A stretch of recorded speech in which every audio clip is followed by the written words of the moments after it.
Ako po si Miss Winnie at ito ang ating kwento. Mahal, puntahan mo na ako rito. Nagmamakaawa ako sa'yo. Natatakot ako sa mga naririnig ko eh. Natatakot ako baka kung ano mangyari sa ate ko. Naririnig? Bakit ano ba nangyari dyan?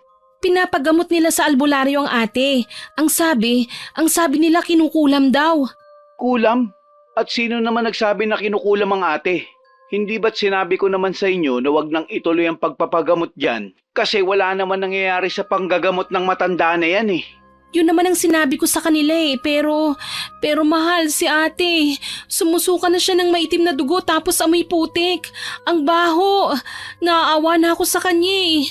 Namimilipit siya sa sakit tapos tumitirik na ang mata niya. Paano nangyari yun?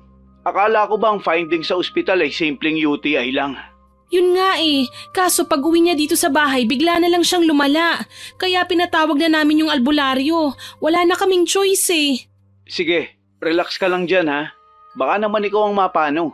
Hayaan mo ayusin ko lang ang leave ko rito sa ospital at susunod na ako dyan. Baka may ibang sakit lang ang ate mo na di nakikita sa ospital. Hayaan mo pag andyan ako, kukumbinsihin ko sila nanay na idala ulit sa ospital ang ate. Hindi mo naiintindihan, mahal. Ako, nakita ko mismo yung paghihirap niya. Naniniwala ako na kinulam talaga siya. Narinig ko, nakita ko. Minsan sinasaniban talaga siya ng mangkukulam. Nakakatakot. Ano ka ba? Hindi totoo ang kulam. Walang ganun. Niloloko lang kayo ng albularyong yan. Dapat kasi sinunod niyo yung sinabi ko na magpa-second opinion kayo sa ibang doktor at sa ibang ospital. Pero mas naniwala pa kayo dyan sa doktor kwak-kwak na yan. Huwag kang magsalita ng ganyan. Sabi ni nanay, ginawa naman nila. Halos lahat ng malalapit na ospital pinuntahan na nila. Pero ni isa sa kanila walang nakakita ng tunay na sakit ng ate ko. Kundi UTI, infection, or stress daw na kailangan lang ng pahinga. Puro ganyan ang sinasabi nila eh. Pero unti-unti nang humihina ang katawan niya. Titignan ko kung anong magagawa ko. Hintayin mo ako dyan, okay? Ang mabuting gawin mo ngayon, mahal, magdasal ka. Ipagdasal mo ang mabilis na paggaling ng ate mo. Oo na. Sinong nagbabantay sa ate mo? Dapat hindi siya naiiwan mag-isa ha. Baka kung anong pumasok sa isip niya. Kailangan niyang patuloy na may karamay sa pagsubok na kinakaharap niya. Puntahan mo na ang ate mo. Sa palagay mo makakatulong yun? Yes, para sa emotional strength niya. Malaking tulong yun. Hindi ko naman siya pwedeng puntahan ngayon kasi nandun pa yung matandang albularyo. Ha? Nandyan pa? Ano bang sinasabi ng albularyo na yan? Kulam nga daw. Meron daw naiinggit sa ate. Tapos, paano siya nang gagamot? Herbal? Hindi lang herbal, mahal. May ritual siyang ginagawa. Kahapon lang sinabi niyang kailangan ng alay para mabawi ang sumpa. Alay? Anong klaseng alay? Isang manok, pinatay nila sa harap ni ate, tapos yung dugo pinainom sa kanya. Sabi ng albularyo, kaya daw ginawa yun ay dahil kailangan daw isakripisyong dugo ng buhay na hayop para mailipat ang sumpa. Diyos ko, Laika, hindi ba nila naiisip na delikado yan? Puro paniniwala lang ang basya nila eh. Hindi lang yun, mahal. May isa pang bahagi ng ritual. Pinag-alay din kami ng pinakabago at pinakamalinis na perang papel. Para saan daw yun? Ilalagay sa isang pulang sobre at ililibing sa isang madilim na lugar. Sinabi niya sa amin kung saan. Kailangan daw yon para kung makuha ng kung sino mang may kagagawa ng sumpa. Kapag daw hindi ito natanggap, mas lalala ang kalagayan ni ate. Malito, huwag kayong basta maniniwala. Hindi natin pwedeng hayaang gawing eksperimento ang buhay ng ate mo sa mga ganyang ritual. Mamaya pinaperahan lang kayo ng albularyo na yan eh. Mahal, teka lang ha.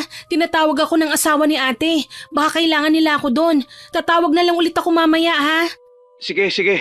Ingat ka dyan ha. Susunod na ako kagad dyan. Sige, salamat.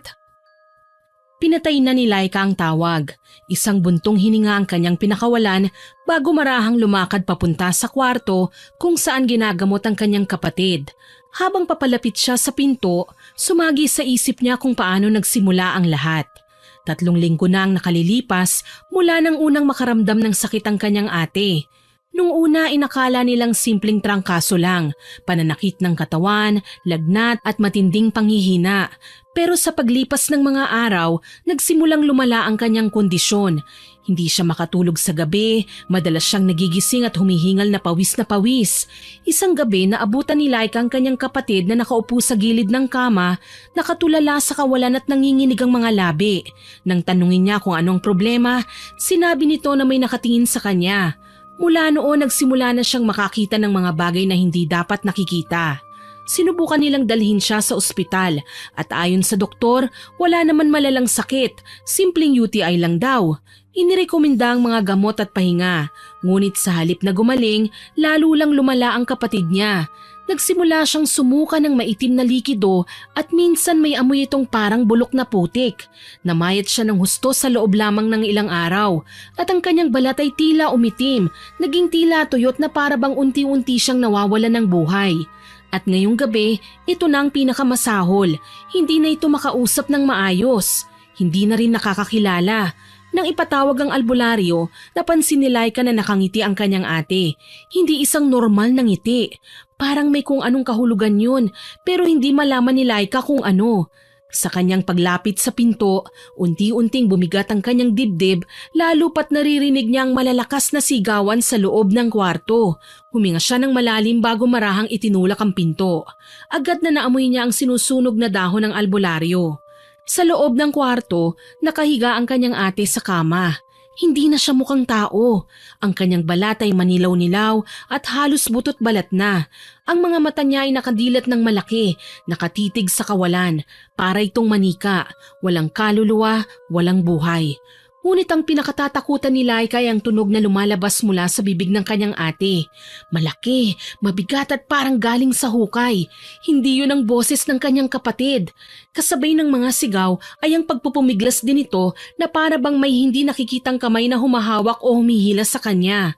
Sa gilid ng kama ay nakaluhod ang matandang babae. May hawak na pulang tela na may nakatiklop na parang papel sa loob. Ang kanyang mga mata ay nakapikit at marahang inuusal ang isang dasal sa wikang hindi maunawaan ni Laika. Aling Sean, ano pong nangyayari sa ate ko? Hindi sumagot ang albularyo. Sa halip inilabas niya ang isang maliit na bote na puno ng itim na lana at binuksan ito. Isinawsaw niya ang kanyang daliri at saka marahang pinahira ng noo, dibdib at mga palad ng kanyang ate. Sa sandaling sumayad ang langis sa balat ng may sakit, biglang nagsisisigaw ito ng ubod ng lakas. Parang kinukuryente ang kanyang buong katawan. Naikuyom nito ng mabuti ang kanyang mga palad at parang may kung anong gustong pisakin sa hangin. Ano pong ginagawa niya? Ba't para siyang nasasaktan? Sa wakas tumingin ang albularyo kay Laika. Ang matanda ay may matalim na tingin. Sinabi nitong hindi naman ang ate nito ang nasasaktan ng mga oras na yun, kundi ang mangkukulam. Ano pong ibig niyong sabihin?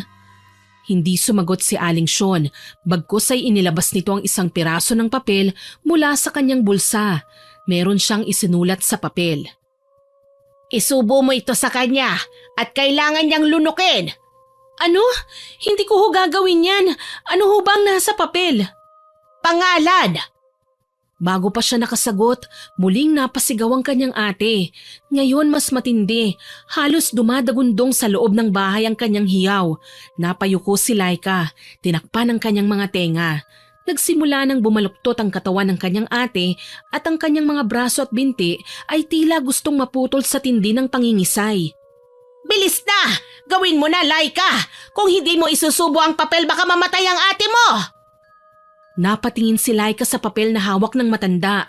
Nanginginig ang kanyang kamay habang dahan-dahang kinuha ito. Nang mabasa niya ang nakasulat, napaatras siya. Hindi makapaniwala. Isa itong pangalan. Pero hindi ito pangalan ng kanyang ate. Hindi rin ito pangalan ng kahit sino sa pamilya niya. Sino po ito? Hindi ko po ito kilala. Siya ang gumawa nito. Siya ang nagdala ng sumpa sa ate mo. Kung hindi natin sisirain ang ugnayan ng pangalan at ng kanyang kaluluwa, hindi natin siya maililigtas.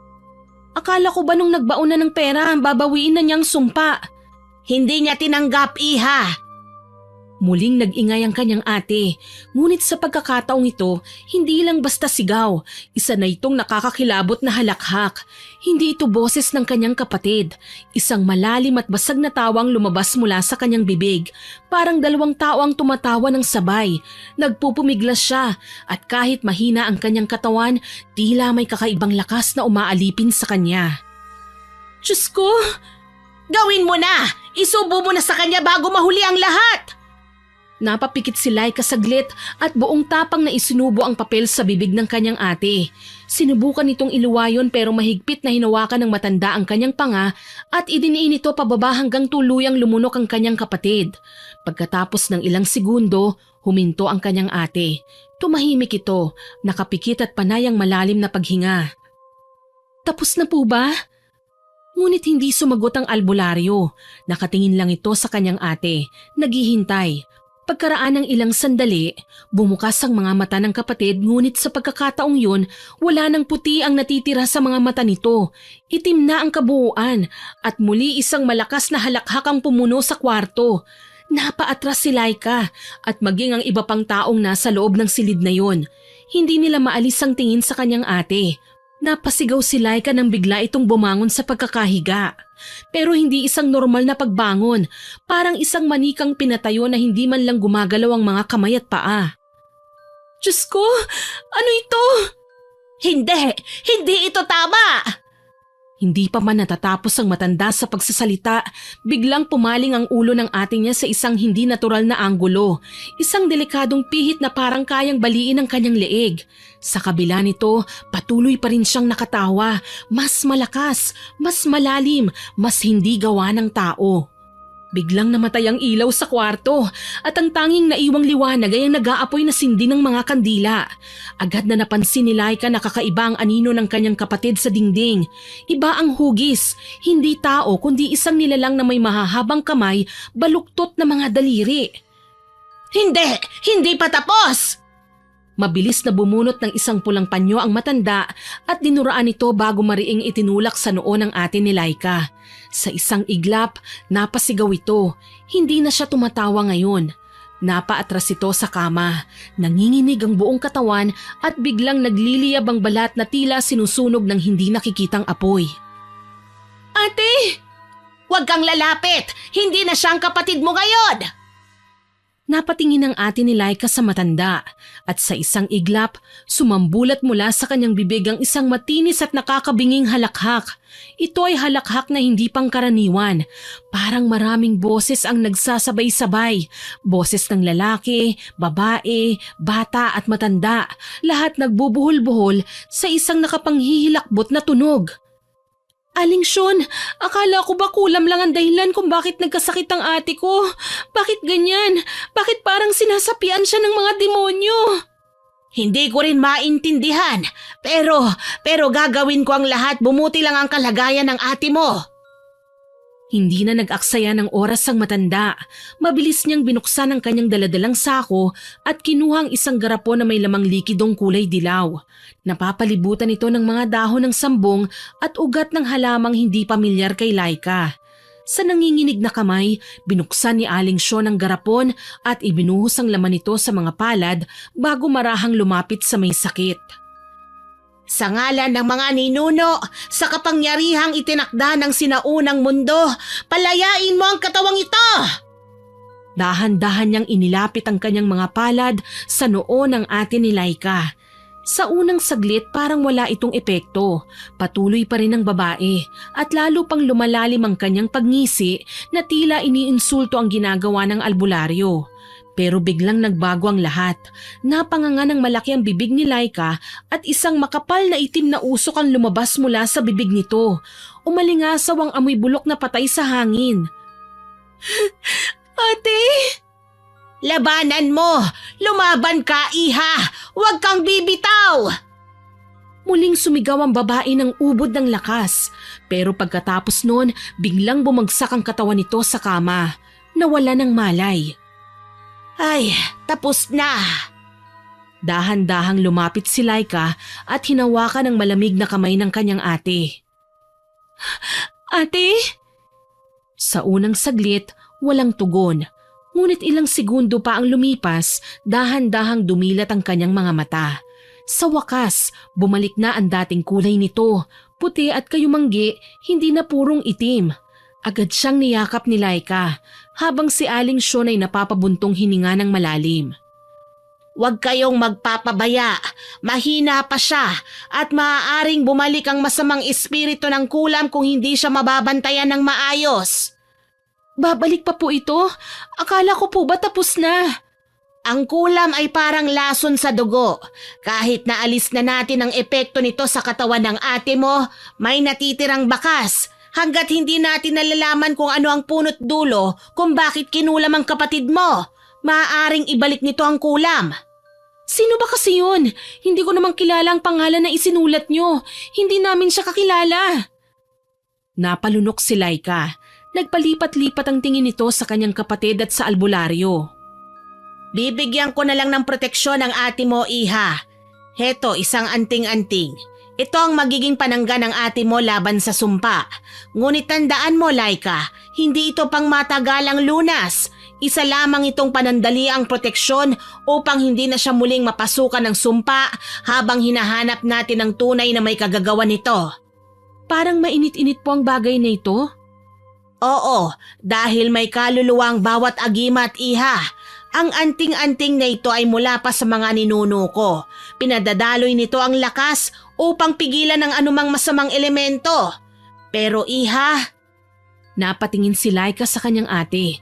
Bagamat tila tahimik na ito ngayon, may kung anong takot pa rin siyang nararamdaman. Gagawin ko ang lahat para hindi na siya masaktan. Dahan-dahang isinabit niya ang anting-anting sa leeg ng kanyang kapatid.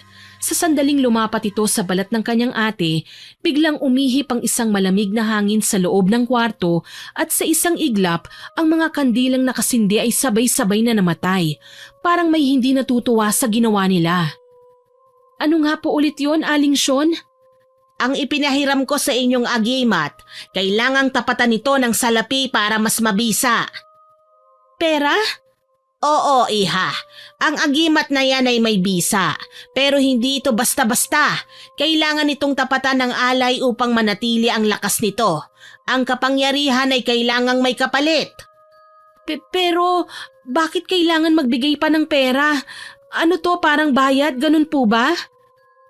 Lumapit si Aling Sean sa kanya. Hawak ang kanyang balikat at marahang hinaplos ito na para bang pinakakalma siya. Iha, ang mga ganitong klaseng proteksyon ay hindi basta-basta. Hindi ito simpleng bagay na isinusuot mo lang at tapos na.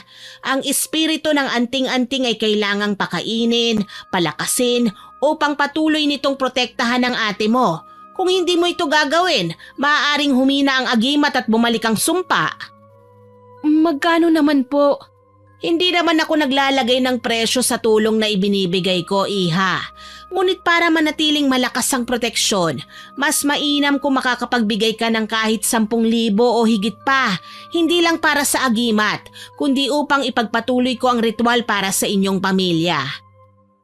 Napakuyom ng kamao si Laika.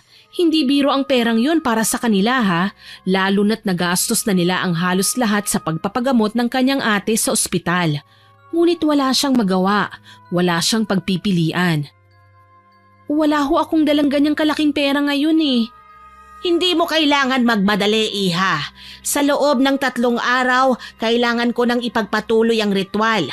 Kung hindi, maaaring bumalik ang masamang espiritu. Ihanda niyo ang pera sa 4 araw. Tumango na lamang si Laika. Wala siyang karapatang magreklamo dahil alam niyang para din naman yon sa kanyang kapatid. Naawa na rin naman siya sa asawa ng kapatid niya dahil hirap na rin ito sa paghahanap ng pera. Ako na ang gagawa ng paraan. Matapos tiyakin na wala nang ibang dapat gawin, nagpaalam na si Aling Sean at umuwi. Iniwan niya ang mahigpit na bilin na bantayan ng mabuti ang kanyang ate at siguraduhing maihahanda ang hinihinging halaga sa loob ng 3 araw. Nang wala na ang matanda, muling sumulyap si Laika sa kanyang ate. Kahit mukhang payapa na ang kanyang ate, ramdam pa rin niya ang bigat ng nangyari. Alam niyang kailangan niyang humanap ng paraan upang makuha ang perang hinihingi ng matanda dahil kaligtasan ng kanyang ate ang nakataya. Kinabukasan nang magising siya, narinig niyang tumutunog ang kanyang cellphone. Nakarehistro doon ang pangalan ng nobyo niyang doktor na si Simon. Mahal, Kumusta? Ano nang kalagayan ng ate mo? kagigising ko lang mahal, pero nang iwan ko sila kagabi, payapa naman siyang nakatulog. Mabuti naman kung ganon. Siya nga pala, ayos na yung leave ko. Inaayos ko na lang ang mga gamit ko at papunta na ako dyan. Darating ka ngayong araw? Oo, mahal. Magdala ka ng proteksyon mo ha. Meron ka bang tansong kwintas dyan o kahit na anong panangga sa mga masasamang nilalang? Baka kasi… Mahal, ano bang sinasabi mo? Simon, wag kang tatawa. Seryoso ako. Pasensya na, mahal ha. Pero alam mo naman na hindi ako naniniwala sa ganyan. Hindi ko kailangan ng anting-anting o kung anumang proteksyon. Ang mahalaga, madala ulit sa ospital ang ate mo. Kung ayaw mong maniwala, bahala ka. Pero sana kahit papano mag-ingat ka. Ibang pakiramdam ko. Totoo talaga na kinukulam ang ate. Kagabi nakakatakot na siya talaga. Parang ibang tao. Parang may sumasapi na demonyo. Demonyo? Akala ko ba mangkukulam lang? May pagkakaiba ba yun? Parehas lang naman silang masama at pinahihirapan nila ang ate ko. Alam mo, ang mabuti pa magdasal ka. Kung ano-ano na kinikwento mo eh. Ayos naman na si ate, kaya lang sabi ng manggagamot, hindi daw yun pang matagalan. Binigyan niya ito ng anting-anting, pero may problema eh. Anong problema? Kailangan bigyan ng pera ang albularyo. Ano? Bakit kailangan pa magbigay ng pera? Sabi ni Aling Sean, kailangan daw tapatan ng halaga ang bisa ng anting-anting. Kung hindi, mawawalan din ito ng bisa at baka bumalik ang masamang espiritu ng kulam sa katawan ni ate. Laika, hindi mo ba nakikita? Niloloko lang kayo ng matandang yan. Ngayon alam ko na pinayperahan lang kayo niyan. Ano yun? Agimat na kailangan bayaran para gumana? Hindi ba't parang kayo nahinala naman? Hindi ko rin alam, pero paano kung totoo? Paano kung bumalik ulit yung nangyari kay ate? Ayokong makitang magkaganon siya ulit. Natatakot ako. Ang gusto ko lang naman ngayon magtuloy-tuloy na yung katahimikan na naibigay ng agimat sa kanya kagabi para makabawi naman ang katawan niya. Alam kong natatakot ka, mahal. Pero mali eh. Mali na pinagkakakitaan nila ang takot nyo. Hintayin mo ako dyan ha. Dadalhin natin sa ospital si ate. Hindi yung ritual o anting-anting na yan ang sagot sa sakit niya. Hindi mo kasi nakikita kung anong nangyayari sa kanya eh. Kaya akala mo simpleng sakit lang, Simon. At katulad ko, sila nanay at yung asawa niya naniniwala rin sa albularyo. Ayaw na nilang dalhin sa ospital ang ate. Mas pinaniniwalaan na nila yung matanda kesa dun sa mga doktor. Diyos ko naman. Sige, Laika. Dadating ako dyan. Pero kapag dumating ako, makinig ka sa akin ha. Hindi tayo pwedeng sumunod na lang basta sa gusto ng albularyo. Pero nangako ako na ako ang gagawa ng paraan sa 10,000. 10,000, Laika? Ang mahal naman para lang sa isang anting-anting. Wala akong magagawa, Simon. At paano kung kahit ibigay mo ang pera, hindi pa rin siya gumaling? Paano kung isa lang itong paraan para patuloy kayong perahan? Hindi ba't ganito rin ang nangyari noon sa ibang kapitbahay nyo? Kumuha ng albularyo, nagbayad ng mahal, pero wala naman nangyari. Pero paano kung totoo nga? Paano kung totoo ang sinabi ni Aling Sean na babalik ang masamang kulam pag hindi natuloy ang ritual? Wala na kaming ibang pagpipilian. May pagpipilian kayo. At yun ang dalhin uli si ate sa ospital. Hindi ako papayag na basta-basta mo na lang ibigay ang perang hinihingi ng albularyo. Ay, hindi ko na alam ang gagawin ko. Hintayin mo ako, mahal. Huwag kang gagawa ng desisyon ng ikaw lang ha. Darating ako at aalamin natin kung ano talaga ang dapat gawin. Tumahimik na bumagsak ang luha ni Laika. Alam niyang may punto si Simon, pero inaasahan din kasi niya na baka sakaling matulungan siya ng nobyo sa hinihinging pera pero napagtanto niyang malabo. Lalo pa't magkaiba sila ng pananaw nito. Mahalaga ang kalagayan ng kanyang ate. Mula sa labas para siyang may narinig na bulong. Saglit siyang napatigil ngunit kaagad na ipinilig ang ulo at inisip na guni-guni lang. Dahan-dahan siyang lumapit sa kwarto ng kanyang ate at bahagyang sumilip sa siwang ng pinto. Nang makita niyang loob, unti-unting napalitan ng ginhawa ang kanyang nararamdaman. Nakita niyang nakaupo na ito sa kama at sinusubuan ito ng pagkain ng kanyang asawa. Nakangiti ito at mukhang may konti ng sigla. Agad niyang napansin na tila nagbago ang kutis nito. Hindi na nalalayo sa normal na dating kulay. Payapa ang ekspresyon nito sa kanyang muka. Napangiti si Laika. Sa unang pagkakataon matapos ang maraming araw ng takot at pangamba, nakakita siya ng pag-asa. Ito ang pinakanais niya, ang makitang bumuti ang kalagayan ng kanyang ate. Sa sandaling yon, gusto niyang maniwala na tama ang ginawa nila. Nagumana na nga ang ginawa ni Aling Sean. Dahil sa tuwang nadarama, agad na inilabas ni Laika ang kanyang cellphone at tinawagan si Simon. Habang hinihintay ang sagot, hindi niya mapigilan ang mapangiti. Hello? O bakit? May problema na naman ba? Hindi ka maniniwala sa sasabihin ko. Mukhang gumana na nga ang ritual at ang anting-anting, mahal. Paano mo nasabi? Kakasilip ko lang kay ate. Nakaupo na siya kumakain at parang bumalik na yung sigla niya. Mukhang makaka-recover na siya. Sana magtuloy-tuloy na. Laika, sigurado ka bang maayos na siya? Oo, mahal. Kahit ako hindi makapaniwala eh. Pero kitang-kita ko. Ang mukha niya hindi na namumutla. Ang katawan niya hindi na nangingisay. At ang mga mata niya bumalik na sa normal. Ganun ba? O bakit hindi ka masaya? Ano ba naman, mahal? Ano? Hindi ka makapaniwala siguro na magaling ang albularyo si Aling Sean. Sana nga magtuloy-tuloy na yan at hindi lang panandalian. Ano bang ibig mong sabihin? May mga sakit na may tinatawag na temporary remission. Yung parang gumagaling pansamantala pero hindi ibig sabihin na tuluyan na siyang magaling. Baka may kailangan pa siyang gamutin sa loob ng katawan niya. Sinasabi mo bang scientific o medical explanation ang nangyayari at nagkataon lang na tila gumana ang ginawa ni Aling Sean? Exactly. Huwag kang magagalit sa akin ha. Opinyon ko lang yun, mahal. Pero... Alam kong gusto mong maniwala na tapos na ang lahat. Pero pakiusap, huwag tayong maging kampante. Kailangan pa rin natin siyang ipatingin sa ospital. Biglang nawala ang ngiti sa labi ni Laika. Hindi niya maintindihan ang nararamdaman niya ng mga oras na yon. Naiisip niyang tama naman ang kanyang nobyo na walang magpapakampante kung totoo naman nangyayari talaga ito sa mga pasyente. Napag-aralan din niya ang tungkol sa temporary remission. Ito ay isang medikal na termino na nangangahulugan ng pansamantalang paggaling o pagkawala ng mga sintomas ng isang sakit. Ngunit hindi nangangahulugan na tuluyan ng gumaling ang pasyente. Maaari itong mangyari sa ilang kondisyon kung saan bumubuti ang kalagayan ng isang tao sa loob ng isang tiyak na panahon, ngunit may posible na bumalik o lumala muli ang sakit. At ang pinakamalala, baka malapit ng mamatay ang pasyente. Hindi ako papayag. Doon pa rin ako kakapit sa kung anong alam kong ikabubuti ni ate. Kailangan kong paniwalaan ang albularyo para mas maging mabisa ang pagpapagaling niya. Pagkatapos ibaba ang tawag kay Simon, muling sumilip ang dalaga sa kwarto. Nakita niyang nakahiga na ito at nakapikit. Ang kanyang asawa ay nakaupo sa tabi, hawak ang kamay nito. Bakas sa mukha ng lalaki ang matinding pagod at puyat. Bumuntong hininga siya. Alam niyang hindi na siya pwedeng maghintay pa ng himala. Kung may pagkakataong gumaling ang kanyang ate, gagawin niya ang lahat upang hindi ito mauwi sa mas malalang sitwasyon. Isa pa'y ayaw niyang maabutan siya ni Simon na nagbibigay siya ng pera kay Aling Sean dahil tiyak na kukontrahin lang siya nito.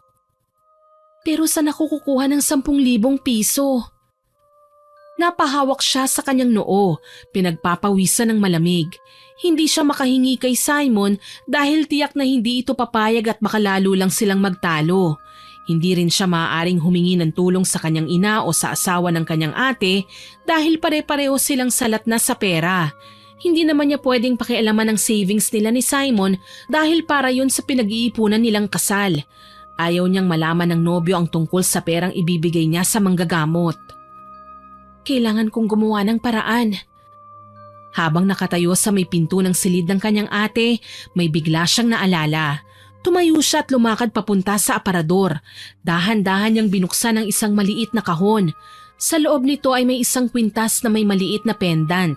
Regalo sa kanya ni Simon noong kanilang 2nd anibersaryo. Hinawakan niya ito sa kanyang palad at nag-aalangan. Mahalaga ito sa kanya.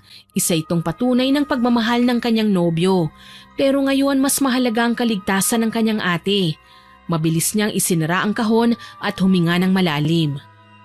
Wala akong ibang pagpipilian. Mabilis niyang isinuot ang kanyang jacket at lumabas ng bahay, nagtungo sa pinakamalapit na pawn shop.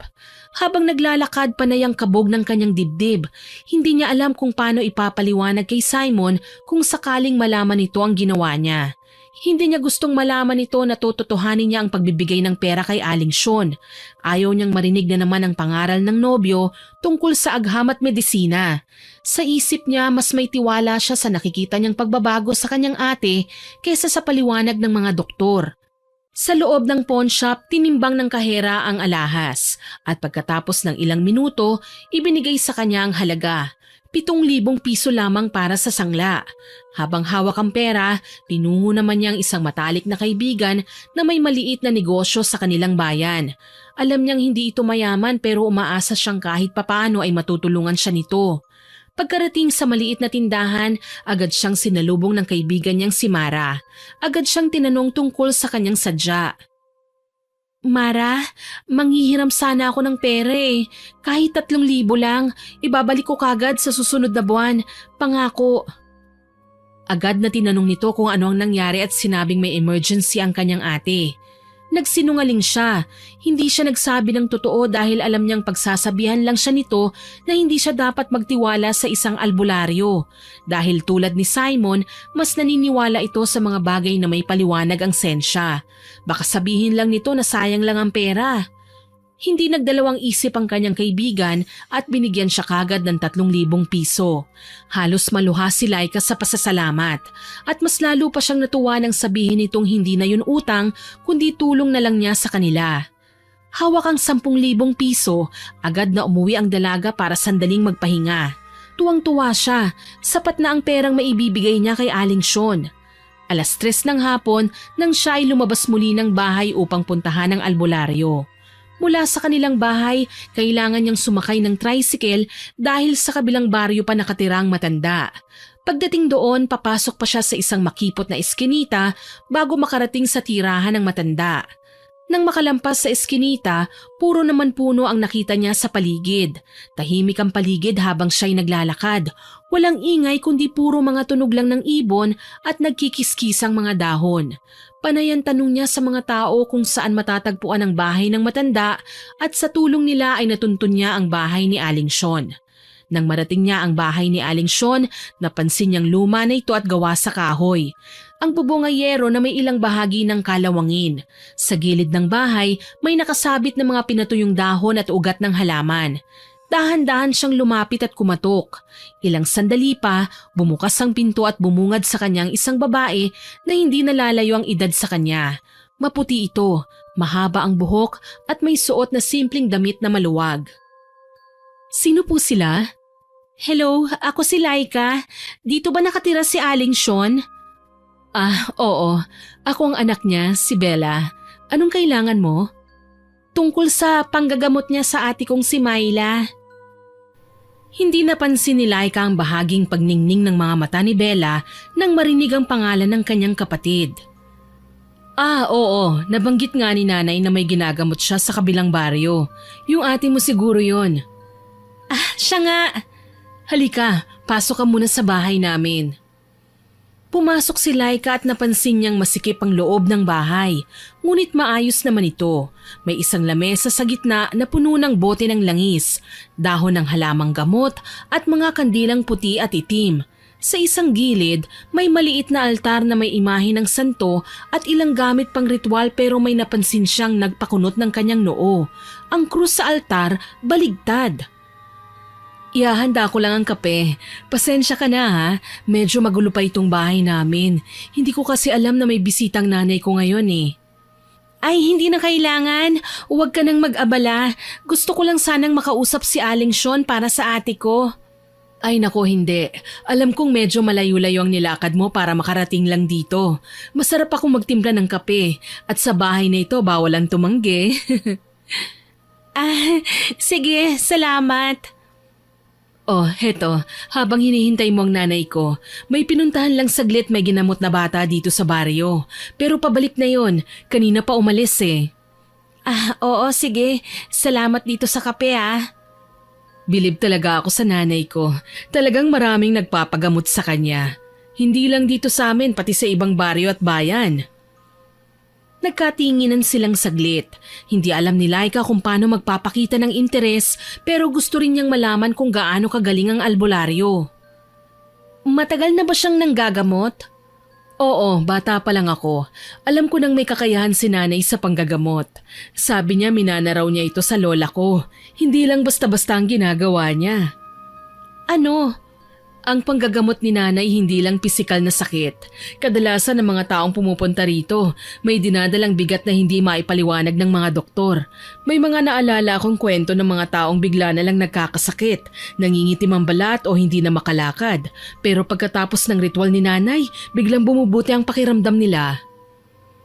Tahimik lang na nakinig si Laika.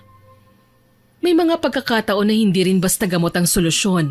Minsan may espiritu o sumpang nagpapahirap sa isang tao. Kaya hindi nakakapagtaka na may ilan sa kanila na bumabalik sa amin. Hindi para sa gamot kundi para ipagpatuloy ang proteksyon na ibinigay ni nanay. Ibig mong sabihin, may mga bumabalik dito kahit gumaling na sila?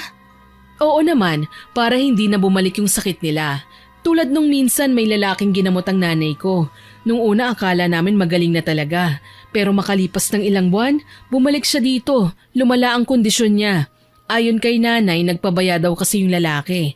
Ayaw nang ipagpatuloy ang ritual, dapat meron pa palang gagawin.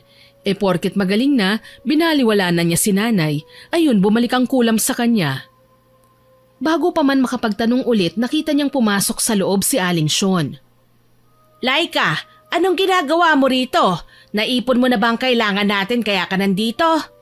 Opo, nandito na. Kinuha ni Aling Sean ang pera at marahang tumango. Binilang pa niya ito sa harap ni Laika at pagkatapos ay inilapag niya ito sa altar at doon umusal ng dasal. Nang matapos ay tsaka siya bumalik sa tabi ng dalaga. Pupunta ako ron bukas ng gabi para maipagpatuloy na kagad ang ritual para sa ate mo. Siguraduhin niyo na hindi matatanggal ang anting-anting ng ate mo, ha? Mahina pa siya, kailangan niya ng lakas nun. Yung kulam nag-aabang ng pagkakataon para balikan ng ate mo. Sige po.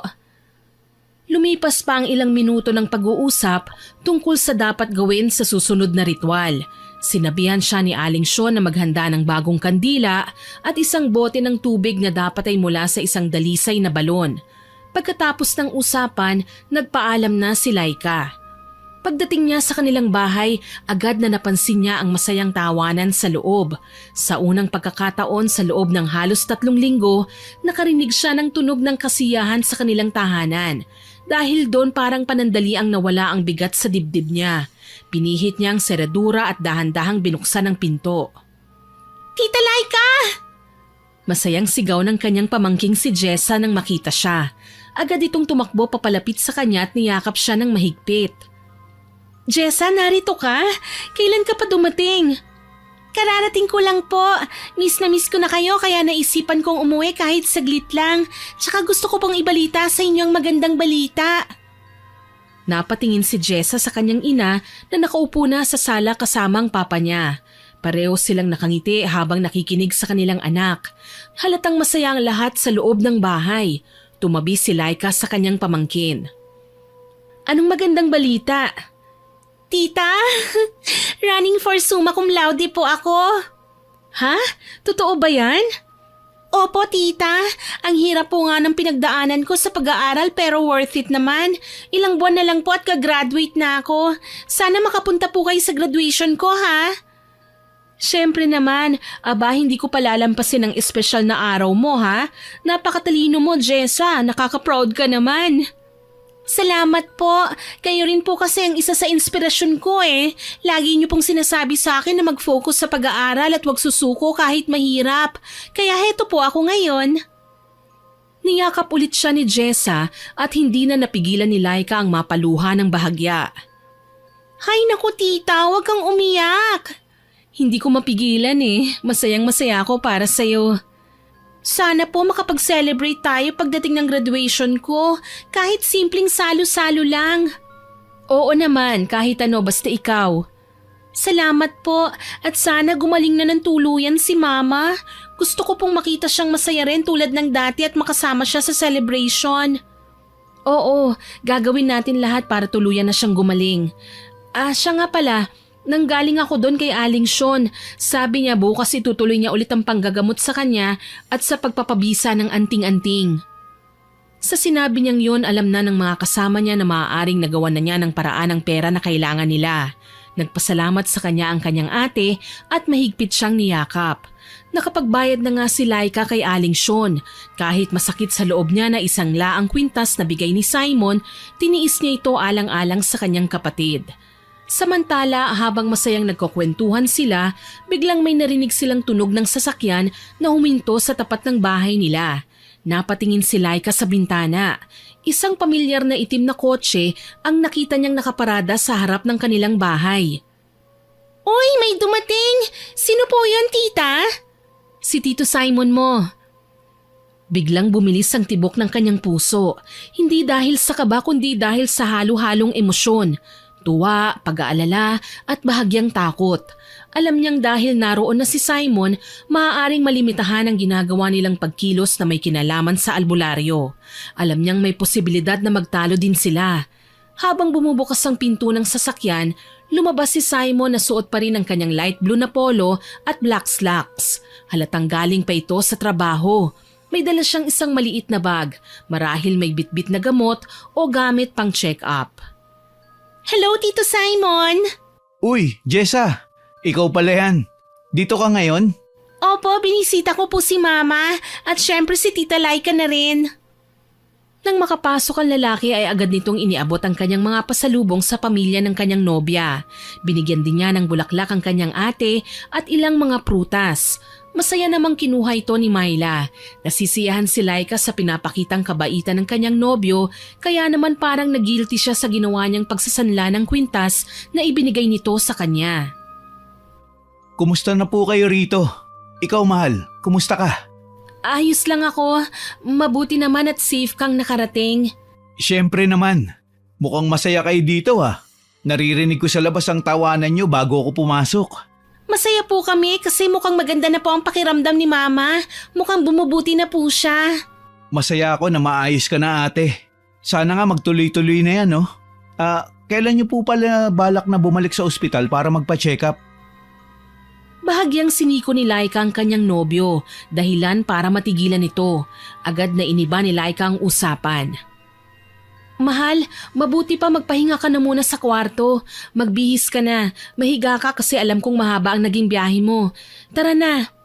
Tama po si tita. Magpahinga ka muna, Tito Simon. Kami na po ang maghahanda ni Lola ng makakain natin mamayang hapunan. Salamat, Jessa, ha? Pero wag na masyadong magpakabongga sa hapunan. Kailangan nating magtipid ng konti Wag niyo nang problemahin ang ulam. Heto bumili na ako kanina sa bayan. Iinit na lang siguro yan mamaya para masarap. Ayos ka talaga, Tito. Ang galing niyo po. Sus, sip-sip. O siya, halika na para makapagpahinga ka na ng konti.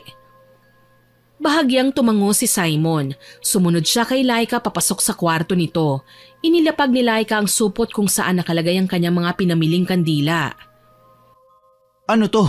Mga gamit niya na pinabibili ni Aling Sean. Gagamitin niya sa susunod na ritual bukas ng gabi.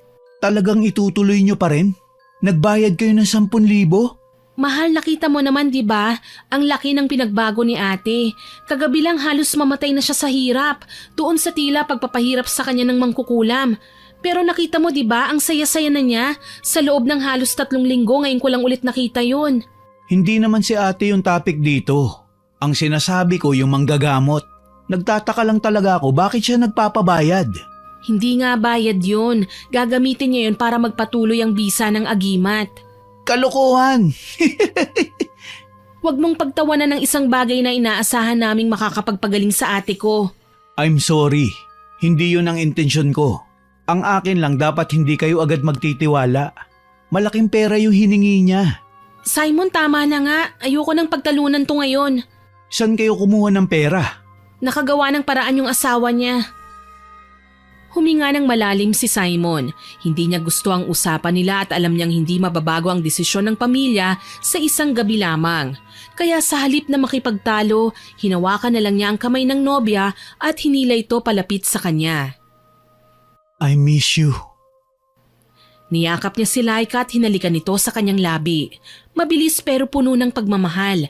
Samantala, habang yakap siya ng nobyo, pilit na inaalis sa isip niya ang ginawang pagsisinungaling.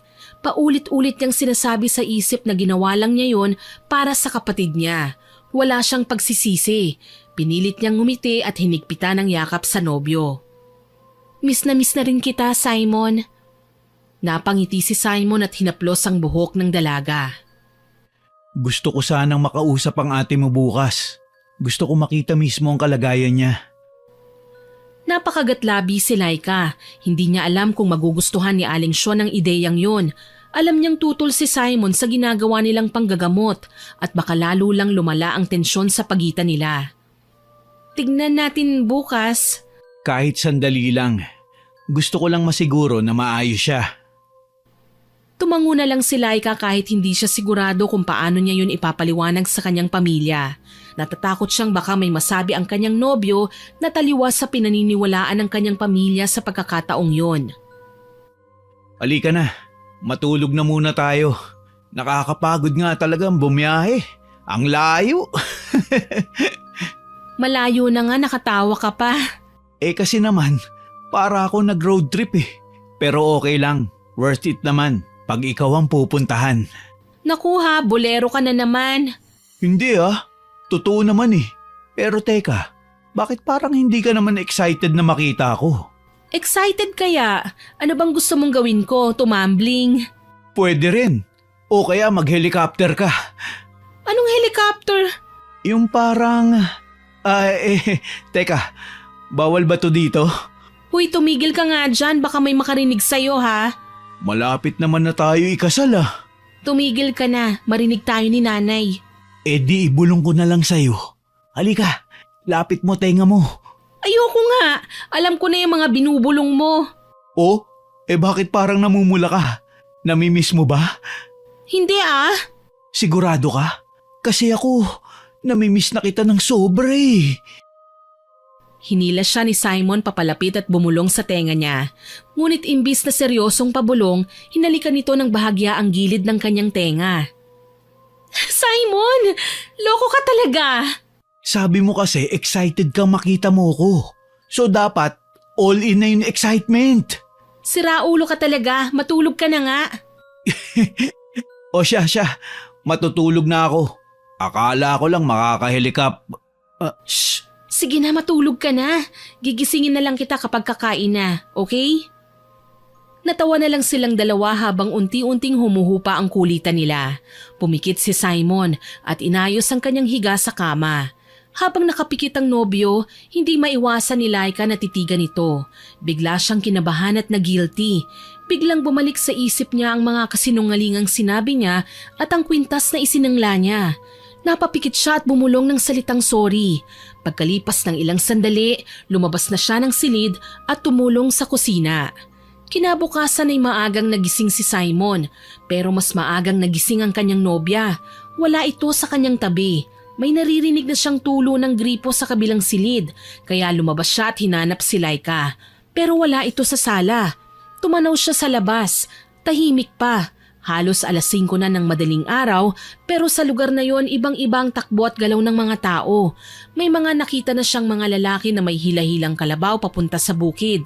Pero yung kilos nila hindi tulad sa kinalakihan niyang lungsod. Natutuwa siyang pagmasdan ng mga ito. Maging ang mga babae ay nagsisimula ng magtipon-tipon sa kabilang kalsada. May mga hawak na kape at nagkukwentuhan. Iba talaga ang buhay dito sa probinsya. Parang ang gaan lang ng buhay nila. Nakakainggit, hindi sila nagmamadali. Hindi tulad sa lungsod, palaging naghahabol ng oras at ng traffic. Ay, nako. Oh, mahal, gising ka na pala? Good morning. Oo, tanghali na nga Wala ka namang trabaho dapat i-enjoy mo na muna yung oras. Ano bang ginagawa mo dyan? Wala naman, tinitignan ko lang yung mga taong dumadaan. Wag ka masyadong magtuturo dyan ha. Di ka kilala dito, baka mabati ka dyan. Ha? Bate? Sino naman ang babati sa akin? Hindi yon, yung bati na sinasabi nila dito. Alam mo na, yung pag napansin ka ng kung sino, tapos bigla ka magkakasakit o kaya may mangyayaring hindi maganda sa'yo. Yang ka na naman eh. Hindi ako naniniwala sa ganyan. Kahit na, wala namang mawawala kung mag-iingat ka lang, hindi ba? Ay nako, ikaw talaga. Sige na nga, mag-iingat na ako. Hindi na lang ako magpapakita sa mga tao. Magtatago na lang ako sa kwarto. Loko ka talaga, seryoso ko. Sige na. Hindi ako magpapabate. Promise. Good! Napangiti si Laika habang napapailing sa kakulitan ng kanyang nobyo. Alam niyang dahil sa kinalakhan nitong lugar at propesyon, hindi talaga ito maniniwala sa mga ganong bagay at maski sa mga pamahiin. Mahal, parang feel kong mamasyal. Samahan mo naman ako. Naku, sayang naman. Kailangan ko pang asikasuhin si ate. Nakahanda na yung paligo niya eh. Ganun ba? Ayos lang, walang problema, mahal. Pero magpapaalam na ako sa'yo ah. Maglalakad-lakad lang ako dyan sa labas. Sige, ikaw ang bahala. Ay, pero wait. Isuot mo muna ito. Ano naman yan? Kwintas yan para hindi ka mabate at di ka malapitan ng mga engkanto. Napakamot na lang ng ulo ang doktor. Pero kahit hindi siya naniniwala, tinanggap pa rin niya ang ibinigay ng kanyang nobya. Samantala nang matapos ay bumalik na si Laika sa kwarto ng kanyang kapatid. Maaga pa lang ay inaasikaso na nito ang kanyang ate. Pinapaliguan, pinapalitan ng damit at sinisigurong komportable. Kahit mahirap ang sitwasyon, hindi siya nagsasawang alagaan ito. Para sa kanya, ito ang pinakamaliit na bagay na kaya niyang gawin para sa kanyang nag-iisang kapatid. Tumuloy na sa labas si Simon at naglakad-lakad muna sa bakuran. Nang hindi makontento, lumabas na ito sa kalsada. Habang naglalakad ang doktor, napansin niyang halos wala pa talagang tao sa kalsada. Meron siyang nakikitang mga matatanda, pero ang mga yun ay nasa loob pa ng kanilang mga bahay at bakuran, abala sa kanilang iba't ibang mga gawain. Nagpatuloy siya sa paglalakad hanggang sa natapat siya sa isang bahay na may magandang hardin. Puno ito ng mga magagandang halaman na namumulaklak. Gandang-ganda siya sa tanawing yon, kaya naman hindi naalis ang kanyang paningin dito. Patuloy lang siya sa paghakbang hanggang sa hindi na niya namalayang may nakasalubong siyang babae. At bago pa niya ito mapansin, nagbanggaan na sila. Muntik nang matumbang babae pero mabilis itong nakabawi sa balanse. Uy, pasensya na ha. Hindi kita nakita eh. Ayos ka lang ba? Nasaktan ka ba, miss? Ayos lang ako. Nag-angat ng muka ang dalaga at tumambad kay Simon ang maamo nitong muka. Maamo pero malamlam, parang malungkot. Maganda rin ang mga mata nito. Ngumiti ang babae at humingi rin ng tawad sa kanya. Hindi naman ako nasaktan. Medyo nagulat lang ako ng konti. Sigurado kang okay ka lang? Oo, pero kayo po, ayos lang po ba kayo? Ayos lang naman ako.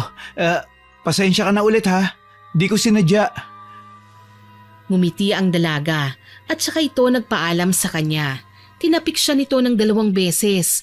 Magsasalita pa sana si Simon pero bigla na lang itong tumalikod at naglakad palayo. Biglang napatingin ng lalaki nang mapansin niyang lumabas ng bahay ang may-ari ng magandang hardin pero agad ding ibinalik ang tingin sa babaeng nakabanggaan. Pero hindi na niya ito nakita. Nalingat lang siya saglit pero ganun din kabilis itong nawala kahit na wala namang likuan ng kalsada at puno na maaaring pagtaguan. Inisip na lang niyang baka isa sa mga bahay na ron ang bahay ng babae at pumasok na ito sa loob kaya hindi na niya nakita. Ipinagpatuloy niya ang kanyang paglalakad pero hindi pa man nagtatagal naramdaman niyang tila sumama ang kanyang pakiramdam. Sumakit ang kanyang ulo. Balik na nga lang ako. Baka gutom lang to. Naglakad na siya pabalik sa bahay ng nobya. Ngunit sa likod ng kanyang isipan, parang may bumubulong sa kanya. Nagtatanong kung sino ang babaeng nakabanggaan niya. Bahagya niyang ipinilig ang kanyang ulo. Pinilit na kalimutan ang mukha ng nakitang babae. Habang naglalakad pabalik si Simon sa bahay ni Laika, bigla siyang nakaramdam ng hindi maipaliwanag na panghihina. Para bang naubos ang kanyang enerhiya sa isang iglap. Bumigat ang kanyang pakiramdam at unti-unting sumakit ang kanyang ulo. Kasabay nito, parang sumisikip ang kanyang dibdib at hindi maipaliwanag kung bakit parang may bumabara sa kanyang lalamunan. Ano to? Napahawak siya sa kanyang sentido. Sumasakit pa rin ang kanyang ulo. Hindi naman siya puyat at hindi naman gutom, pero pakiramdam niya ay parang nauupos na kandila ang kanyang lakas. Sa bawat hakbang niya pabalik, nakaramdam siya ng pagkahilo. Mukhang epekto pa rin to ng pagod dahil sa mahabang biyahe. Pero sa kabila ng mga dahilang sinasabi niya sa kanyang sarili, naalala niyang sinabi ng kanyang nobya tungkol sa bati. Inisip niya kung saan siya nagsimulang makaramdam ng ganon at doon niya naalala ang babaeng nakabanggaan niya. Nagbalik sa isip niya ang malamlam nitong mata at kakaibang lungkot sa mukha nito. Naalala rin niyang tinapik siya nito sa likod at saka umalis. Kalokohan. Sinabi niya sa sarili isang normal na insidente lang yun. Walang dahilan para isipin niyang may kinalaman ito sa nararamdaman niya. Habang papalapit na siya sa bahay nila Laika, nagsimula siyang mag-alala. Hindi ako naniniwala sa usog. Papasok pa lang siya sa bakuran ay bigla siyang nakarinig ng sigawan mula sa loob. Si ate! Si ate! Sa kabila ng nararamdaman, mabilis siyang tumakbo papasok ng bahay. Nakita niya si Laika, si Jessa at iba pa nitong kapamilya. Nagkakagulo habang si Myla ay nagsusuka ng maitim at mabahong dugo. Biglang bumilis ang kanyang puso. Nag-alala siya sa nakitang kondisyon ng pasyente. Lumapit siya kina Laika at Jessa. Anong nangyayari? Akala namin ayos na siya. Bigla-bigla na lang nagkaganyan. Nawalan siya ng malay kanina tapos nang mahimasmasa nagsuka ng dugo. Tito, ano pong gagawin natin? Delikado na po ba si Mama? Napatingin si Simon sa ate ni Laika. Malakas ang pagsusuka nito at kitang-kita niya ang takot sa mga mata ng mga taong nasa paligid. Alam niyang hindi ito simpleng kondisyon na basta-basta lang lilipas. Kailangan natin siyang dalhin sa ospital. Ngayon na. Pero bago pa siya makalapit, bigla siyang napaatras. Napakurap siya. Hindi siya makapaniwala sa kanyang nakita. Ang ate ni Laika biglang tumingin sa kanya. Matatalim ang titig nito at galit na galit. Sumigaw ito at sinabing wala siyang karapatang makialam. Muntik na siyang mapasigaw nang makitang biglang naging purong itim ang mga mata ng pasyente. Sa sandaling yun nalito na si Simon. Alam na niyang tama nga ang kanyang nobya. Hindi pangkaraniwan ang sakit ng ate niya at hindi niya ito kayang ipaliwanag ng basta-basta. Naramdaman niyang biglang nanikip ang kanyang dibdib. Napatingin siya kay Laika. Malabo, parang umiikot ang mundo niya. Mahal, anong nangyayari? Okay ka lang? Yun na ang huling narinig ni Simon bago siya tuluyang nawalan ng malay. Ilang sandali lang ay nagising siya nang maramdaman niyang tila may pumapalo sa kanyang katawan. Hindi naman siya nakaramdam ng sakit pero hindi siya naging komportable dito. Dahan-dahan niyang iminulat ang kanyang mga mata. Malabo pa ang kanyang paningin. Medyo mabigat pa rin ang kanyang paghinga pero mas mabuti na ang pakiramdam niya kumpara kanina bago siya nawalan ng ulirat. Patuloy pa rin paulit-ulit ang pagpalo sa kanya. Hindi ito masakit pero buong katawan niya pinapalo. Narinig niya ang tinig ni Laika. Mahal, gising ka na. Salamat naman. Pinag-alala mo ako. Gusto niyang sumagot pero parang natutuyo ang kanyang lalamunan. Napakurap siya. Tsaka lang niya napansin na dahon ng malunggay ang ipinapalo sa buo niyang katawan. Laika, ano to? Anong ginagawa mo? Ginagamot ka. Ginagamot? Bakit? Ano bang nangyari?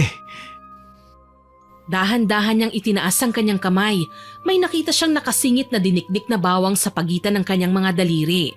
Huminga ng malalim si Laika, halatang nabawasan ng kaba pero hindi pa rin nawawala ang pag-aalala sa kanyang muka.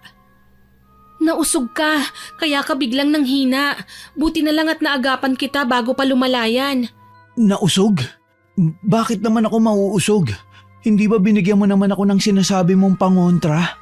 Baka hindi tumalab eh. Kamusta na ba ang pakiramdam mo? Kanina nung nawalan ka ng malay, nung hinawakan ko ang tenga mo malambot tsaka malamig. Pinagpapawisan ka rin. Senyalis yun ng bati o usog. Ano ba kasing nangyari sa'yo? May lumapit ba sa'yo? May bumati o tumapik? Medyo mas okay na ako. Pero, Laika, bakit mo ako pinapalo ng malunggay? At anong ginagawa mo sa kamay ko? Mabilis siyang tinapunan ng matalim na tingin ni Laika. Tila hindi natuwa sa pagtatanong niya. Gamot yan, ano ka ba? Yan ang ginagamot sa mga taong nauusog lalo na kapag hindi kilala kung sino ang nakabati sa'yo. Yun. Dahan-dahan siyang bumangon. Hindi na kasing bigat ng kanina ang kanyang katawan pero ramdam pa rin niya ang panghihina. Tinignan niya ang kamay niya at napangiwi sa amoy ng bawang. Pwede bang hugasan ko na to? Hindi pa, kailangan mong magpahinga. Mamaya ka na maghugas. Napapikit na lang si Simon. Alam niyang hindi niya matatalo si Laika sa usaping ito. Wala siyang pagpipilian kundi ang sumunod. Kilala mo ba kung sinong nakausog sa'yo? Wala nga. Sigurado ka? Wala ka bang kahit sino man lang na nakasalubong? Meron. Babae. May nakabangga akong babae kanina. Babae? Oo, pero hindi naman yung sinasadya. Nagulat nga kami pareho eh. Nagsorry naman siya, ganun din ako. Wala namang kakaiba sa pag-uusap namin na yun. At sino naman yung babae na yun? Kilala ko ba? Ha? Paano ko naman masasabi kung kilala ko o hindi? Hindi ko naman kilala mga tao dito sa inyo eh. Talaga lang ha? Anong itsura niya? Mahaba ang buhok niya. Tapos nakaitim na bestida. Maputi, maganda. Pero parang malungkot. Talagang nakita mo pa yon? Parang matagalan naging titigan yung dalawa. Ha? Hindi ah. Paano mo naman nasabi? Maliit na detalye na lang yung lungkot nakita mo pa. May ginawa ba siya sa'yo? Pinakitaan ka ba niya ng kung ano? May pinaamoy? Ano? Sabihin mo sa akin. Wala namang ganun. Sinabi ko na nga, nagkabanggaan lang kami. Normal lang. Normal? Pero bigla kang nahimatay? Alam mo ba kung gaano ako kinabahan nang bigla kang mawala ng malay? Tapos sasabihin mo sa akin na normal lang? Wala naman kasi ako nakitang kakaiba sa kanya. Ano ba kasi pinupunto mo? Sasabihin mo na naman, baka mangkukulam yung babae. Unfair naman na i-judge mo yung tao kasi nagkataon lang na nagkabanggaan kami at sumama ang pakiramdam ko. Wala akong pakialam, pero kung totoo ayokong mangyari sa'yo ang nangyayari sa ate ko. Hindi ko kakayanin, Simon. Hindi. Kumusta na nga pala ang ate mo? Okay na siya. Pagkatapos niyang sumuka, naging maayos naman daw ang pakiramdam niya. Ikaw ang magsabi sa akin ng totoo. Hinawakan ka ba nung babae? May ginawa ba siyang kakaiba? Hindi ako masyadong sigurado, mahal. Pero parang tinapik niya ako ng 2 beses sa likod ko eh. Sinasabi ko na tinapik ka nga niya. Diyos ko naman, Simon, hindi ba sinabi ko sa'yong mag-iingat ka sa mga taong hindi mo kakilala? Laika, hindi naman kasi ako sanay sa ganyan. At hindi ko naman inisip na... Yan nga ang problema Hindi mo iniisip. Hindi porket maganda, ligtas ka na. Hindi mo alam kung ano siya. Teka, parang may iba kang nararamdaman dito ah. Nagsiselos ka ba? Parang nagsiselos ka eh. Nagsiselos? Simon, seryoso ka ba? Nanghihina ka, nawalan ng malay tapos ang iniisip mo nagsiselos ako? Kasi galit na galit ka na eh. Hindi ito biro Okay. Seryoso na. Pasensya ka na. Alam kong nag-alala ka. Salamat ha. Hintayin mo nang umepekto yung mga gamot. Sige na, magpahinga ka. Dadalhan na lang kita ng pagkain mo rito sa kwarto. Wag na. Doon na lang ako sa kusina kakain. Kaya ko na. Sure ka ha? Oo nga. Ang bigat mo kasi. 3 kaming nagbuhat sa'yo para maipahiga ka dito sa kama. Nakakaya naman. Pero salamat ha. Ang sweet nun, mahal. Sweet. Halika na nga. Mabilis na lumipas ang maghapon. Sa kabila ng takot at pag-aalala, laking pasasalamat ng pamilya na bukod sa pagsusuka at paninigaw ni Myla kaninang umaga, hindi na ito naulit. Kahit papano nakahinga sila ng maluwag. Si Laika naman ay abala sa pag-aalaga sa kanyang ate, kasabay ng pagbabantay kay Simon na bagamat mas maayos ng pakiramdam ay hindi pa rin lubos na kumbinsido sa nangyari sa kanya. Nang sumapit ang 6:00 ng gabi, inasahan na ni Laika ang pagdating ni Aling Sean upang ipagpatuloy ang panggagamot kay Myla. Ngunit lumipas ang ilang minuto, wala pa rin ito. Lumabas si Laika sa tarangkahan ng bahay at paulit-ulit na sumilip sa kalsada. Inaasahang makikita ang matanda sa malayo, dala ang kanyang mga gamit at alay para sa ritual. Ngunit kahit anino nito hindi niya makita. 7:00 na, wala pa rin. Nag-aalalang bumalik si Laika sa loob ng bahay. Tita, wala pa po si Aling Sean? Wala pa eh. Ang sabi niya 6:00 nandito na siya. Bakit po kaya? Anong nangyari sa matanda? Baka naman maulan o kaya nagkasakit.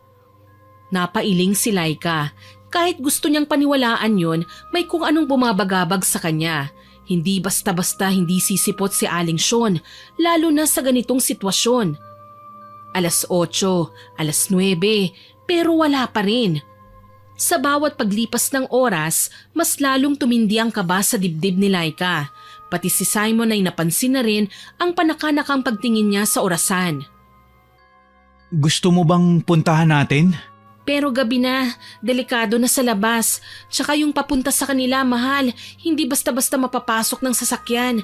Kailangan maglakad para makapunta ron. Muling sumilip si Laika sa labas pero wala pa rin. 12:00 na, hindi pa rin dumating si Aling Sean. At sa oras na yon, doon na nagsimulang makaramdam si Laika ng takot. Mahal, 3:00 na ng madaling araw. Bakit hindi ka pa natutulog? Naiisip ko kasi yung albularyo eh. Mahal, naibigay na kasi yung pera. Natatakot ako na baka… Posible na tinakbo na niya yung pera niyo. Di ba sabi ko naman, hindi mapagkakatiwalaan yung matanda na yun. Oo, hindi ako naniniwala sa mga katulad nila. Pero yun hingan kayo ng pera para sa bisa ng agimat? Halatang bogus. Halatang modus. May aaminin ako sa'yo. Ano yun? Ang totoo niyan, ako ang gumawa ng paraan para mabigyan ng pera yung matanda eh. Paano ka nakakuha ng pera? I'm sorry. Isinanla ko yung kwintas na binigay mo sa akin eh. Mahal, bakit hindi mo sinabi sa akin? Sana nagtanong ka muna bago mo ginawa yun. Alam kong hindi mo magugustuhan. Ayaw mo kay Aling Sean. Ayaw mong gumastos para sa ganitong bagay. Kaya naisip ko mas mabuting hindi mo na lang malaman. Hindi mo man lang ba naisip na pwede kang humingi sa akin? Hindi kita kayang tanggihan, Laika. Kung sinabi mo lang na kailangan mo ng pera para sa ate mo, ibinigay ko na kagad sa'yo. Hindi mo na kailangan isanla yung kwintas.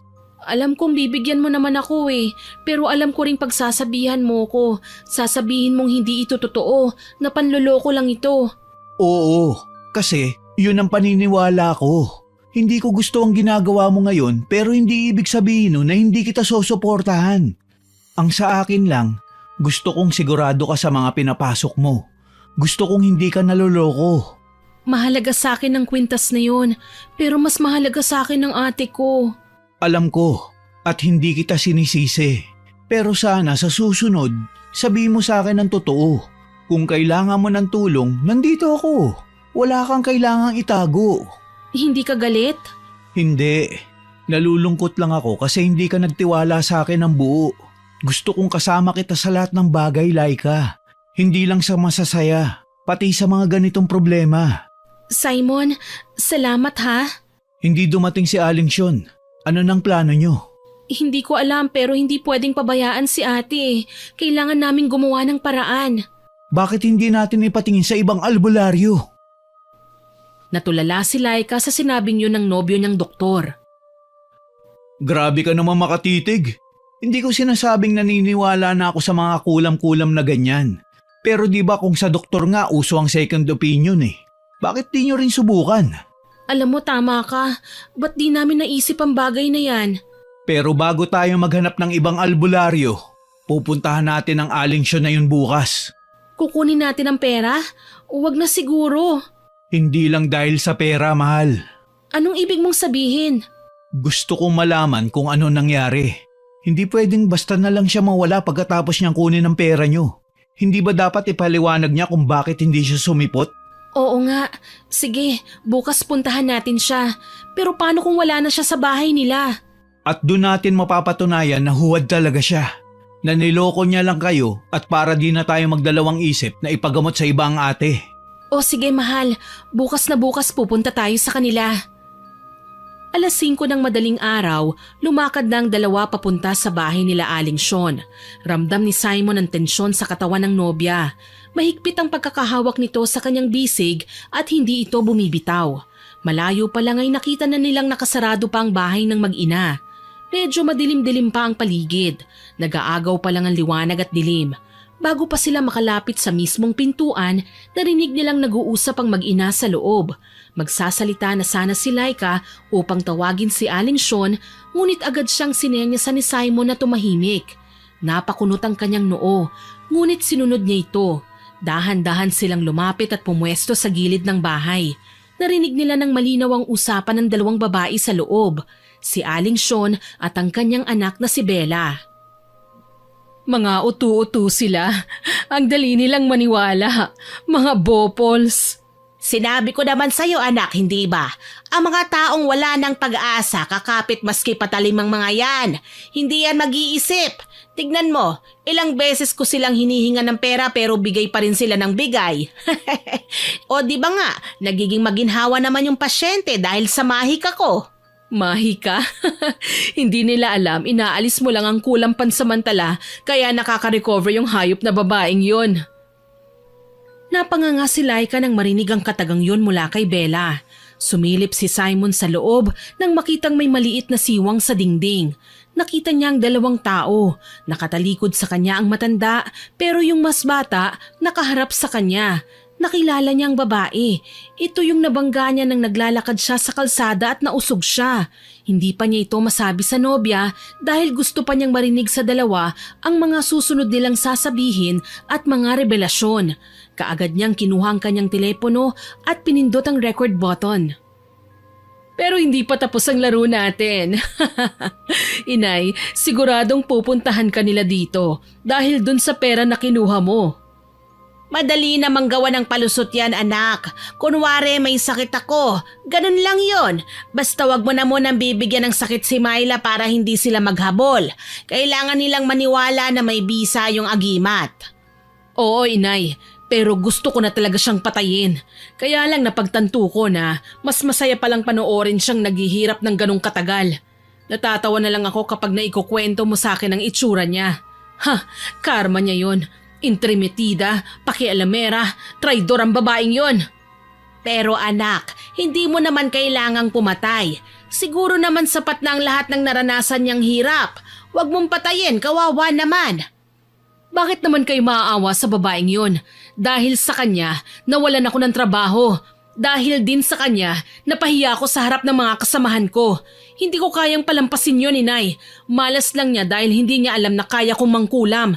Na kaya nating mangkulam. Paano kung makahalata sila?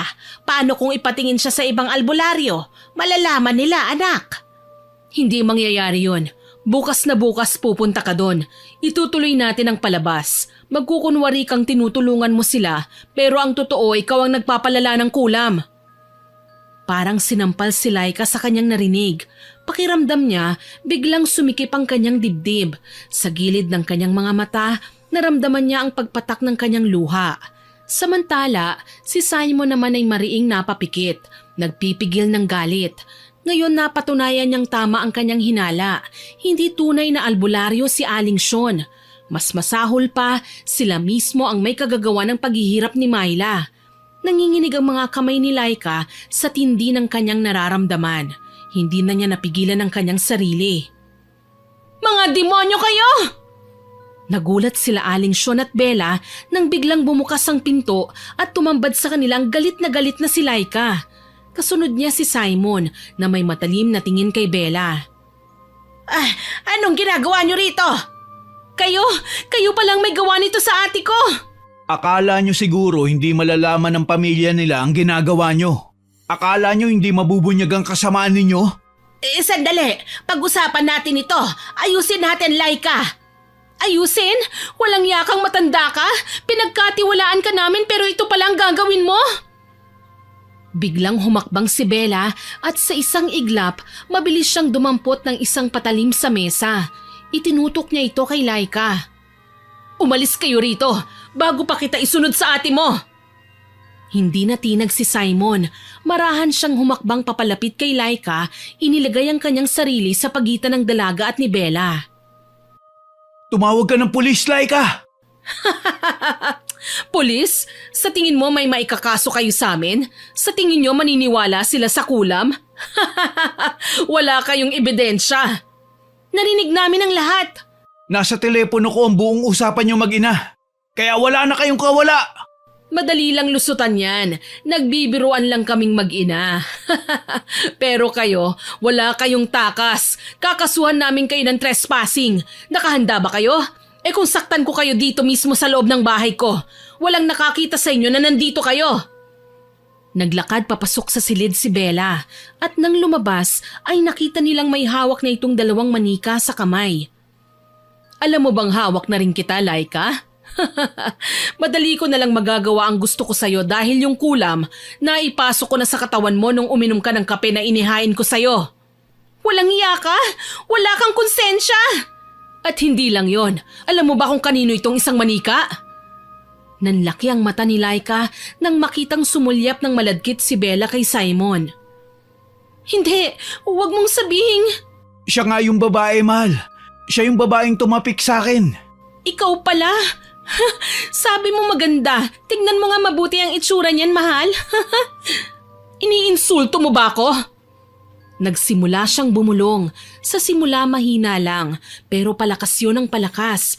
Hindi nila maintindihan ang sinasabi niya, pero sa bawat salitang inuusal ng dalaga, ang hangin ay lumalakas gayong sarado naman ang mga bintana at hindi rin naman malakas ang hangin sa labas. Nagsimulang gumalaw ang mga kurtina. Tumingala si Simon at nakatingin sa kisame. Napansin niyang may anino sa itaas, anino na hindi nila pagmamay-ari. Napalunok si Laika. Natakot siya ng sobra pero alam niyang hindi sila pwedeng maging mahina sa pagkakataong yon. Kailangan nilang lumaban para sa kanilang buhay at kaligtasan. Nagpatuloy ang malakas na hangin sa loob ng bahay at para itong maliit na ipo-ipo na umiikot sa kanilang apat. Mahal, hindi natin kaya to. Tama ka. Demonyo ang kalaban natin. Umalis na tayo! Pero bago pa man sila makahakbang, narinig nilang tumawa ng malakas ang babae. Kasabay nito ay ang pagbagsak ng isang silya maski wala namang gumagalaw dito. Nang lingunin nila si Bella, nakapikit pa rin ito at hawak ang mga manika. Patuloy na bumubulong sa hindi maintindihang wika. Sinubukang humakbang ni Laika pero hindi siya makagalaw. Nagbago ang anyo ng babae. Pinipigilan ito ni Aling Sean pero tila naging bingi na ang dalaga sa kanyang pagnanais na masakta ng magnobyo. Naging magulo ang buhok nito, ang kanyang balat ay naging maputla at ang ilalim ng kanyang mga mata nangingitim at parang humuhumpak ang kanyang pisngi. Napalunok si Simon sa nakita niya. Mahal, hindi ako makagalaw. Ako rin. Ano nangyayari? Biglang iminulat ng mangkukulam ang kanyang mga mata. Nakita nilang purong itim ito, matalim kung tumingin, hindi na ito mukhang tao. Natatakot na ba kayo? Wala pa ito, mas marami pa akong kayang gawin. Itinaas ni Bella ang isang manika sa ere at mabilis na tinusok niya ito ng isang matulis na karayom. Napasigaw si Simon. Ah! Mahal, anong nangyari? Ang sakit! Para may tumutusok sa dibdib ko! Aray! Tama na! Tama na! Itigil mo na itong kasamaan mo! Pero hindi siya pinakinggan ni Bella. Sa halip lalo pang lumapit ang babae. Nakita niyang unti-unti nang nawawala ang kulay sa mukha ni Simon. Simon!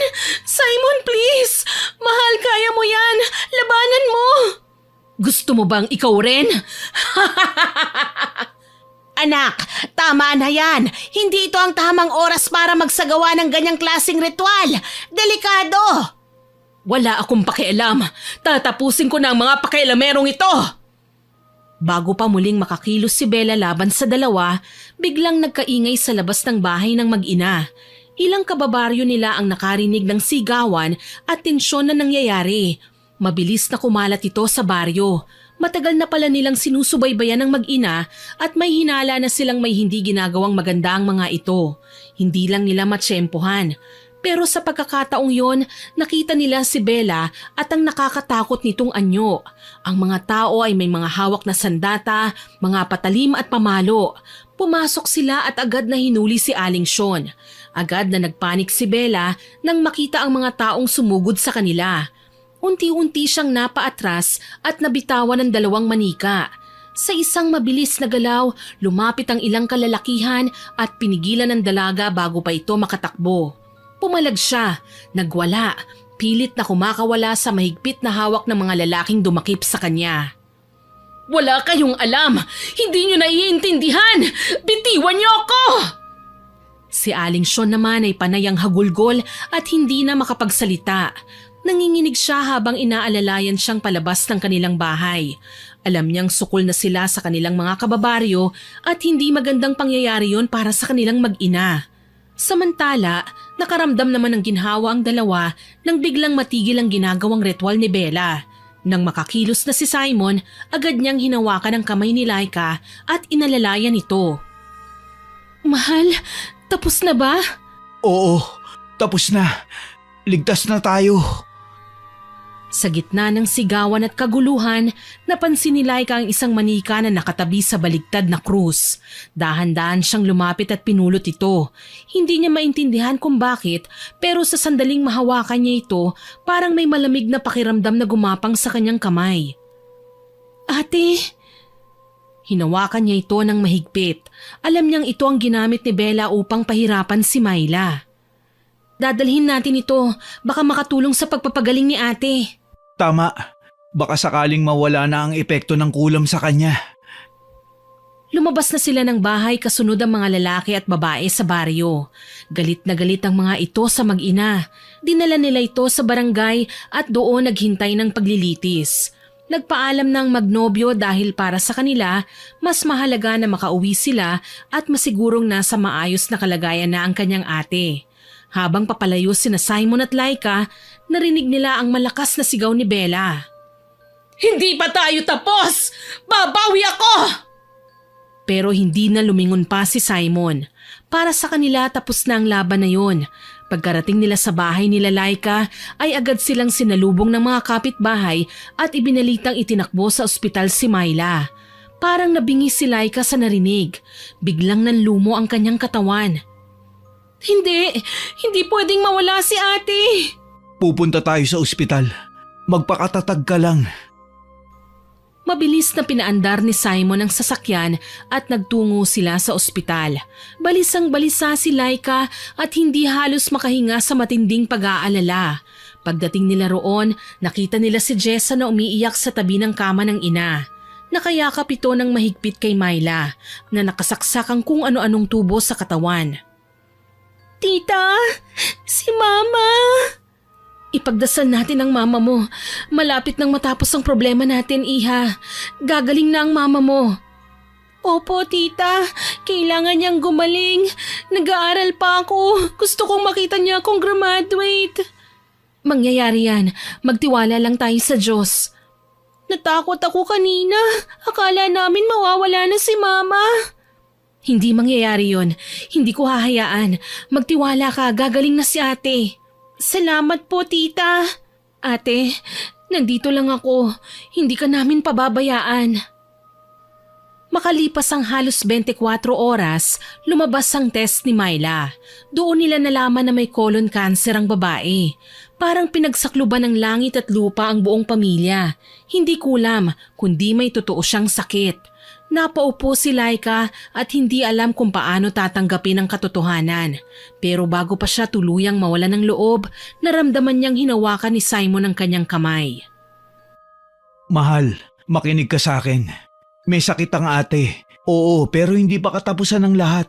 May pag-asa pa. Kaya pang gamutin, kaya pang habulin. Yun ang sabi ng doktor niya. Talaga? Paano? Huwag na kayong mag-alala sa gastos. Pumayag kayong ipalipat natin sa ospital na pinagtatrabahuhan ko ang ate at personal ko siyang aalagaan. Hindi ko siya pababayaan. Magagaling ang mga doktor namin dun. At may mga kaibigan akong dalubhasa para sa ganyang sakit. Sa mga sumunod na linggo, personal na binantayan at inalagaan ni Simon si Myla. Sinigurado niyang maayos ang lahat na gagawing treatment sa pasyente. Sa tulong ng mga espesyalista, chemotherapy at matinding dasal, unti-unting bumuti ang kalagayan ni Myla. At nang dumating ang araw ng graduation ni Jessa, sa harap ng maraming tao, habang nakasakay sa wheelchair si Myla, siya mismo ang nagsabit ng medalya ng kanyang anak para sa karangalan nito na nakamit, ang pagiging summa cum laude. Ito ang pinakamasaya at pinaka-espesyal na araw ng kanilang pamilya. Naiyak si Jessa dahil ang presensya ng kanyang ina ang pinakamahalagang regalong natanggap niya. Samantala, wala nang balita tungkol kina Bella at Aling Sean. Ang huling narinig nila ay napalayas na ang mag-ina sa baryo at marahil ay nagpakalayo-layo na. Habang nagpapagaling si Myla sa ospital, naghanap din ng tulong sina Laika at Simon sa isang kilalang albularyo sa ibang bayan. Doon nila nalaman ang buong katotohanan. Totoo ngang may halong kulam ang sakit ni Myla. Pinahirapan ito, hindi lamang ng sakit ng katawan, kundi pati ng masamang enerhiya mula sa sumpa. Sinabi ng albularyo na pinagtakpan ng kulam ang tunay nitong karamdaman. Dahil dito, hindi agad nalapatan ng tamang lunas si Myla. Kaya lumala ito nang hindi nila namamalayan. Binigyan niya ito ng anting-anting, libre at walang bayad. Sa tulong naman ni Simon na isang colorectal surgeon, nabigyan si Myla ng tamang paggamot. Sumailalim ito sa operasyon at patuloy na inalagaan ng buong pamilya. Mabilis na lumipas ang panahon. Sa kabila ng lahat ng pagsubok, tuluyang gumaling si Myla. Hindi lang pisikal, kundi pati na rin ang sugat sa kanilang pamilya ay unti-unting naghilom. At sa araw na yon, natapos na rin ang lahat ng bangungot nila. At ang tanging natira lang ay ang pagmamahal, pag-asa at bagong simula para sa kanilang lahat. Sana po ay nagustuhan niyo ang aking kwento. Pero bago ko po tapusin ito, shoutout po muna tayo. Shoutout po kina Miss Roslyn Vicariato, Miss Nea Matias, Miss Kimberly Espanola, kay Madam Ami de Ocampo Tungkol, birthday po niya ngayong July 15. Happy birthday po ma'am. Kay Ma'am Nenita Lising, kay Jeneline Rodrigo at sa Alahids family, kay Ma'am Estela da Silva from Switzerland at sa mga anak niyang sina Robin, Paulo at Eliel, kay Sir Dennis Paliok, kay Ma'am Jessa Sobremonte at sa mga anak niyang sina Jessie, Sian, Andrea, AJ, Jason at Jefferson, kay Maricar Francisco, Miss G. Penascosas, kay Sir Mike James Tapak, Sir Henry Sarmiento, kay Ilocana Vlog ng Qatar na nag-comment po sa Matapobreng Kapitan Upload. Ang sabi po niya, walang sawa daw po siyang nakikinig sa Miss Winnie Channel at nakaka-addict daw po ang mga ina-upload natin. Salamat po ma'am. Kay Jerin Magbanwa at kay Jesfer ng Alpha Irusi Saloon, sa mga nagtatrabaho sa Jonel Brand Company na sina Virgilio Jr., Tintin, Ann Emily, Joyce and Jaya, hello po sa inyo dyan. Kay Ma'am Arlene Torquiza na lagi daw pong present sa tuwing may upload tayo. Kay Ronnie Lisa Carillo na nagbe-birthday po ngayong July 15. Happy birthday po sa inyo. Shoutout din po sa Condes at Cabullos family from Batangas, kay Miss Jonamy Manderico from California, kay Prince Hendrix at sa anak niyang si Marjorie at Marjonel at sa asawa niyang si Cerilio Ruelan from Bulacan, kay Ma'am Jacqueline Sulayaw na nag-comment po sa Karma ng Mapang-aping Modelo Upload. Sabi po niya, dati siya lang daw po ang nakikinig sa atin dahil ayaw talaga ng asawa niya. Ngayon daw po ay nakikinig na at siya pa ang nagkakwento ng story. Nako, salamat po sa inyo at sa suporta. Kay Ma'am Michelle Obenque na nagsabing the best daw po lagi ang mga story natin. Salamat po ma'am. Kay Jennifer Samar at sa Dimsum Panda from Tanay Rizal, kay Rosemary Bangloy at sa Rumbawa at Bangloy family, sa regular listeners po natin na sina Ma'am Filipina Palsario, kay Daffodils, kay Darren Angel Kibalyo, and Nancy Makasakit from Tarlac City. Shoutout din po kay Ma'am Celia Tolentino, kay Ma'am Aisel Gregorio at kina Marcin Ezekiel Gregorio at Kimberly Ilaw. Pati na rin po kay Ice at Ate Sel Felicia na lagi daw pong nakaabang sa upload natin. Maraming salamat po sa lahat ng nakinig at nag-comment. Abangan po ninyo at makinig pa sa mga susunod kong upload ha. Muli po ako po si Miss Winnie na nagpapasalamat sa walang sawa niyong suporta at pakikinig. God bless po sa ating lahat.